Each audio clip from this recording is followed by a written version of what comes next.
welcome to Digital Shift, also known as Corporate Evolution Tales. Join us as we dive into the dynamic world of digital transformation. From illuminating case studies to captivating narratives, we uncover the stories behind companies' journeys toward digital excellence. Whether you are a seasoned corporate leader or an aspiring innovator, our podcast explores the shifts, challenges of modern business evolution. Hello, everyone. This is another episode of Digital Shift, aka Corporate Evolution Tales. And today with me, my guest is Gil. Thank you so much, Gil, for being my guest and being interested in sharing your experience of digital transformation. Would you like to present yourself before we will kick off? My name's Gil Makleff, Gil. and I'm CEO of Assembly AI. And I've done several transformations in the past. I'm in my third company, and also a former partner in Ernst & Young. And I think transformations have changed in the past 2 years more than they have changed the past 40 years. So it's an interesting space to be discussing, and it's fascinating times is all I can say. Assembly AI is coming out with new products in September that leave us that built them with our jaws agape. So it's amazing technology. It's the capabilities for the working teams, for the services teams are going to enable teams to produce much more fast results, be productive, and be more accurate, higher quality. It's really quite phenomenal. Amazing.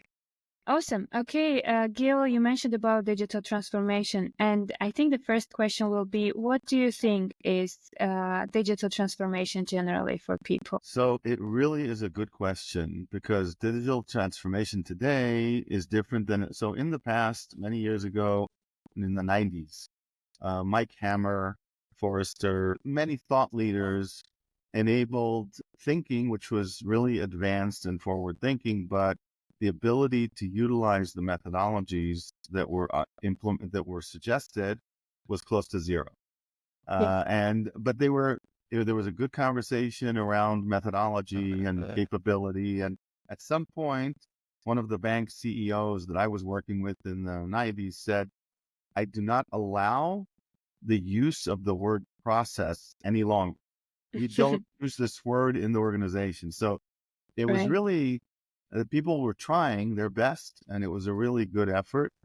But I think with the tools that we had at the time, one of the products that I and my co-founders at the time sold to Microsoft was in the project management space. We invented a way to look at a portfolio of projects instead of one project at a time during planning periods. And by looking at the portfolio, we built an optimization approach, which was manifested in a software product.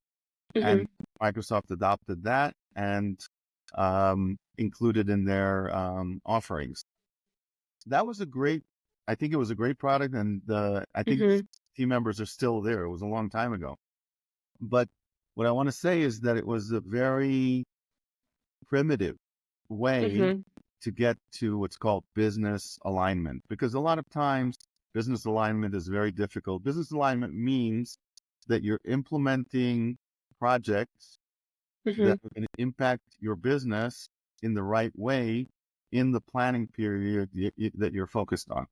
And that's not, it sounds, of course, we do project aligned, but it's not so obvious. Many companies have long-term projects that are just there because they were there a long time ago and they're going to continue. And it's difficult to align the portfolio with the business objectives. And that was what we helped to achieve, but it was very minor. Today, the tools that are available for business alignment and transformation are much more powerful. And that's a little bit of what we're trying to recreate with Assembly AI is exactly that. Because it's not a byproduct, but it is consistent with what the technologies that are available today do. Amazing. Well, Yes. being an ex-project manager, it's so interesting for me to know more about the product that you mentioned. And you mentioned one word there, optimizing. I think generally, when we are speaking about digital transformation, people are accepting or they're waiting for us to optimize the process that there is. And you mentioned the word that is not supposed to be used, the process, but still we are there for automating some parts. So they are working better or like more productive way. Do you think that for people there or like the processes, digital transformation generally is something that is improving the steps, or it is something that should improve the whole process generally? That's a good question again. So I think the key word to use today in our vocabulary is use cases. It's not Mm-hmm. process, use cases. It's a very practical approach to what people do. And by using what I would call, we focus on augmented worker intelligence Mm-hmm. in companies. And by helping companies actually, so do you know this concept of basically look at a process, freeze it, change it, and unfreeze it? Yeah, Yeah. that's kind of a general Mm-hmm. concept of Mm-hmm. transformation. Today, it's an interesting thing. One dimension you have to look at is human to AI interaction, because you Mm-hmm. have to, if you're doing transformation today, you're not thinking of AI, you're not really doing transformation, right? It's Mm-hmm. not really the same. So one dimension of thinking is that balance between human and AI. And assembly AI, we continuously think about that and want to think of it as augmented worker Yeah. intelligence. What does that mean? It means that the worker is in the driver's seat and Mm-hmm. the AI is performing work. And that's where the balance needs to lie. And I'll explain more in a second. Mm-hmm. We, we're using a Flores model of communication. I'm not sure if you know Fernando Flores. I think ex-finance Cuban finance minister who turned Mm-hmm. in the 90s also to be a consultant to IBM and created a few ideas, models, etc. A very smart guy. Yeah. But we're Mm-hmm. just taking a small slice of what he did, which was a customer performer model. And we're putting the customer as the human and the Mm-hmm. performer as the AI. And we're trying to balance the equation to say, what does the human do? What does the AI do? And build software around Yeah. that capability. So what I think needs to be taken into account is, yes, the human to AI interaction and also Mm-hmm. capabilities of AI, which reduce the need. So what is the biggest issue with transformation, right? We both know the answer to that. The biggest issue with transformation is change. People Right. don't like change. Fear of the change. Fear of the change. Exactly. So the answer to that today is that with the AI capabilities that exist, for example, in Assembly AI or Assembly in 2.0 that we're launching in September, very little change is required to achieve massive productivity, Mm-hmm. efficiency, and effectiveness results and business alignment. So, you say it's a pipe dream, but not really today. But what we're saying is, I'll explain to you what from a product perspective what this means. Mm-hmm. In augmented worker intelligence, what we do is we put together this. We have a advanced technology that puts together Mm-hmm. streams for consultants, for Yeah. workers and companies, et cetera. So you'll have an ongoing list of work streams, which is continuously updated. It's not a fix it. And it's based on the meetings that you're having. So the information Mm-hmm. is gained, thousands and thousands of points of data that are coming in, and it's updating this list of work streams. And these are Mm-hmm. contextually aligned pieces of information that you, from a personal perspective, are dealing with. We have two Yeah. types. One are personal, where you're leading them, and two are team, where you're part of the team, but maybe not the key Mm-hmm. in there. So that's the first thing that we offer. The Mm-hmm. second dimension that we provide is the ability to gain insights from meetings that you have that are personalized insights. So after Mm-hmm. the meeting, if you're meeting, let's say, with a customer, and the customer said, you know what? I like your product, but the other product is a little better. The assembly with assembly in 2.0, without being prompted, will say, hey, give them a side-by-side comparison Yeah. this other product to show the value proposition. So it's going to give you insights that you don't tell it to provide, but it'll tell you what it need to be provided, which is kind of awesome. But Yes. imagine that you could take the next step and click on something and get the actual comparison. And that's what assembly in 2.0 does. It actually provides the deliverable, but it doesn't just provide the deliverable. We call LLMs blind giants. They're amazing products, but you and I both know that the quality of the results from what your question is based on the quality of the input that you give the LLM without a lot Right. of input.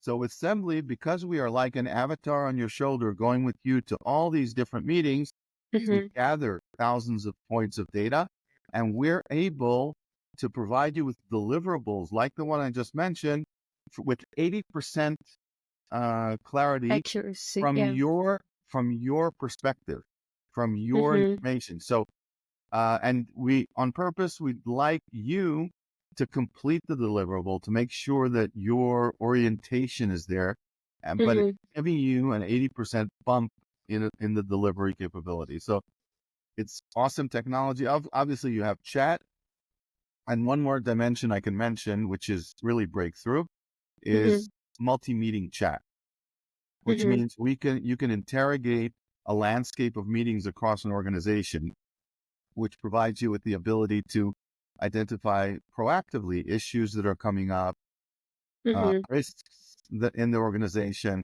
A lot of exciting stuff. Amazing. Yeah. Well, I think the product already has a great win, I'm sure, and a lot of people generally when we are speaking about AI and AI-based products, they have this fear of being replaced as like human beings being replaced with the AI. So, what are your thoughts there related to digitalizing everything? And of course, as you mentioned, we are starting to use AI more and more, but is it going to replace people that are there included in those cases or like the processes that there are? So I divide the world that we're in into two parts. I'd say near term, which is about up to 7 to 10 years, and the long term. In the long term, we can have a different conversation about that. It's an interesting time. In the short term or in the near term, I think we as practitioners, as software practitioners, as SaaS platform practitioners, Yeah. have to take into account the idea that humans need to have decision-making power, need to have control over the deliverable, and need to be in the driver's seat. And that's why I call it augmented worker intelligence, because the worker is the key part. So we're against total replacement of workers. I mean, if you think about it, it's all around us, right? When we go through Yeah. the bridge on the way to the city, there are no more employees there. It does it automatically. Right.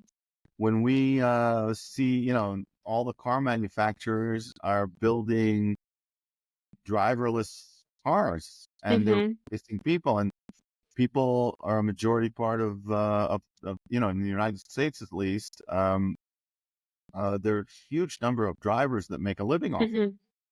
So I think not enough attention is being paid to discussing the human to AI interactions. And I think that we as a small company are paying attention to this and trying to make the right balance and the choices that we confront to enable humans to be in the right place and to control, manage, and make decisions around what needs to be done.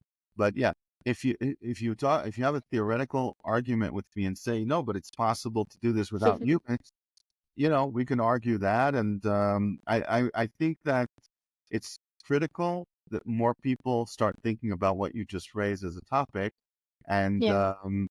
engage on approaches and methodologies to make sure that we're building the right types of products. And it's not obvious Yes. to me that everybody's thinking about this.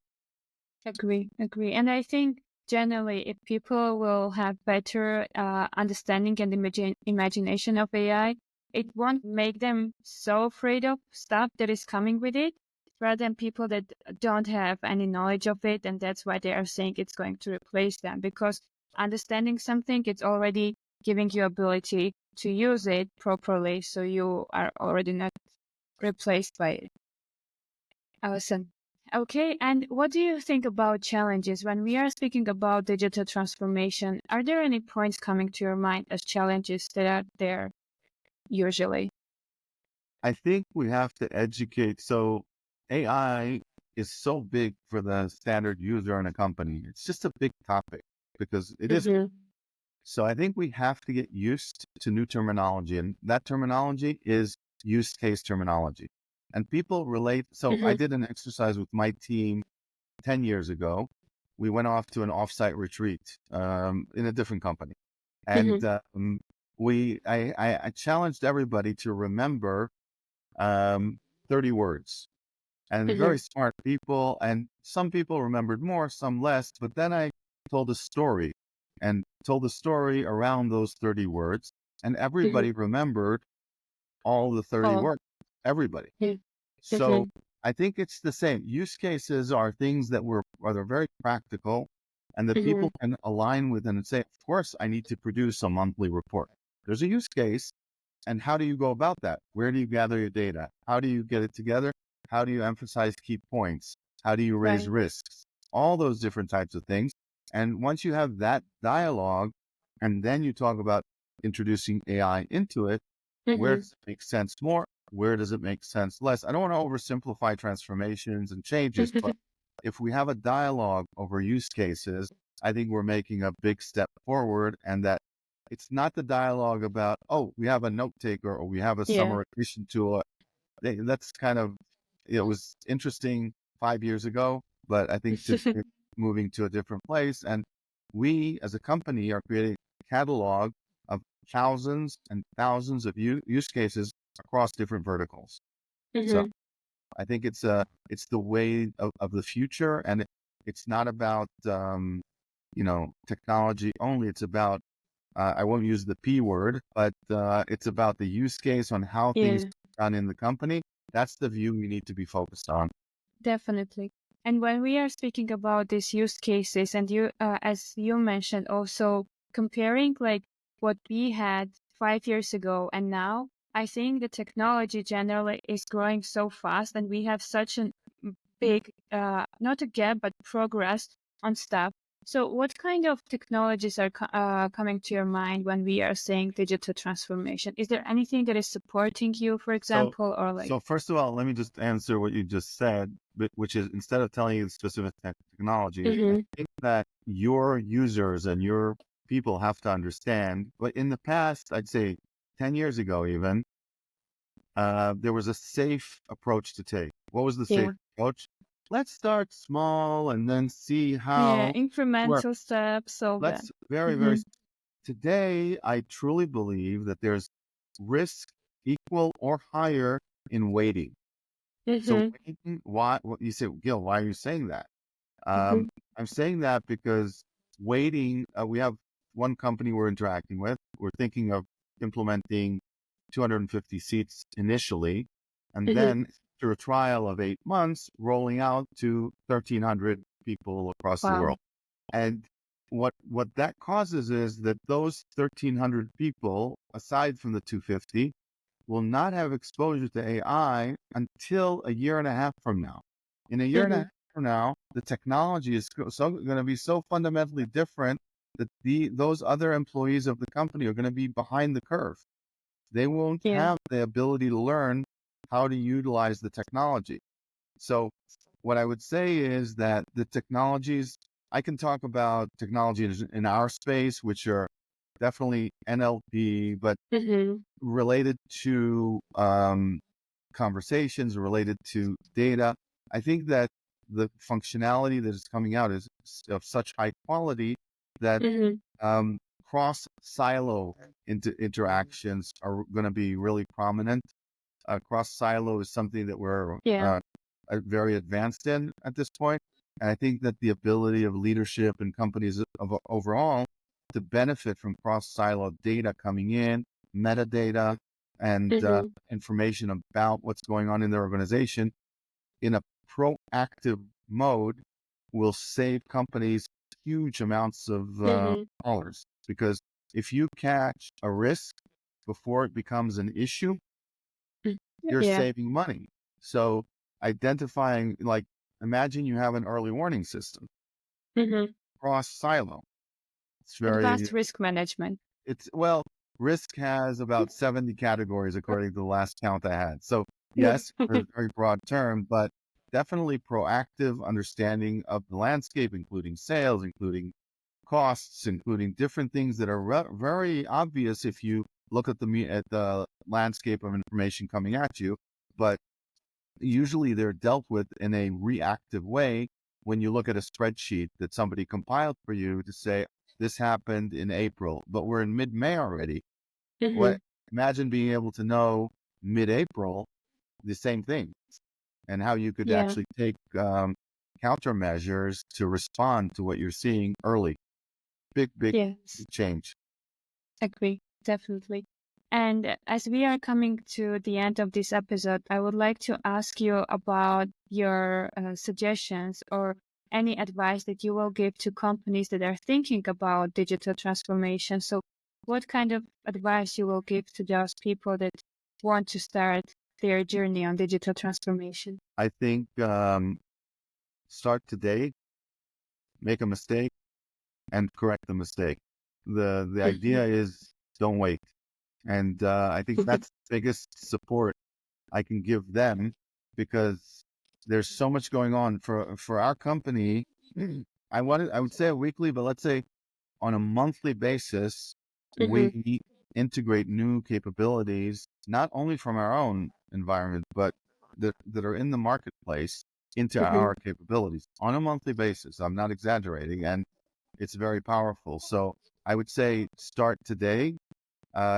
Don't start with one person out of 10,000 that is acting individually. Yeah. Start around your use cases and make sure that you see the advantage, because you can see it in all those use cases that are important to the company. And I think the person that does that will achieve huge results for the company today. So that's my advice. Start soon, start large, not small. Amazing. Yes, Yeah. taking the risk is one. I think the 80% of the work when we are just starting. So great advice. Thank you for that. And amazing. Any last words before we will end this episode? No, the world is changing very rapidly, definitely more than ever in my career. And I think it's exciting. It's a chance for people to learn, to understand the changes, and for many, many different types of people to become even more effective and impactful in their organizations. It's learn how to use the tools, and all of a sudden you have a superpower, real superpower. Yes. So it's out there. Just people have to open their eyes and see it. And learn. Self-development is one of the most important things nowadays. Amazing. Thank you so much, Gil, for being the guest today and sharing your experience on digital transformation, and of course sharing the thoughts and all of that. Thank you I'm again. happy to be Have here. a great Thank day. you, Mary.